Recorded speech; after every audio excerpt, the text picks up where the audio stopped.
اللہ پاک کی بارگاہ میں دعا ہے مصطفیٰ کریم کے وسیلے سے قبلہ امیر اہل سنت دامت برکاتہم العالیہ کو صحت و تندرستی کے ساتھ خیر و عافیت والی لمبی عمر عطا فرمائے۔ مدنی خبروں کے ناظرین، آج کے ہونے والے مدنی مذاکرے میں انشاءاللہ الکریم امیر اہل سنت دامت برکاتہم العالیہ اللہ پاک کی رحمت سے تشریف لائیں گے۔ بڑھتے ہیں مدنی خبروں میں اگلی خبر کی جانب، اور آپ کو بتائیں گے سندھ کے شہر حیدرآباد سے جہاں جانشین امیر اہل سنت حضرت مولانا الحاج عبید رضا عطاری مدنی مدثر العالی نے عید قربان کے سلسلے میں قائم مویشی منڈی کا دورہ کیا اور وہاں موجود عاشقان رسول سے بھی ملاقات کی، جبکہ قربانی کے لیے لائے گئے جانوروں پر شفقت فرمائی اور قربانی کی کھالیں دعوت اسلامی کو دینے کی ترغیب دلاتے ہوئے مدنی پھول بھی ارشاد فرمائے۔ ان خوشیوں کے لمحوں میں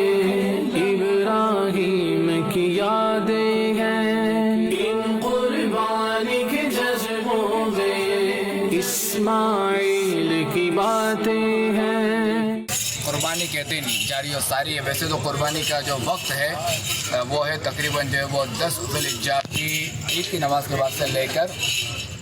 12 کی غروب آفتاب تک۔ تو جن اسلامی بھائیوں سے ہو سکے، جن لوگوں سے ہو سکے، وہ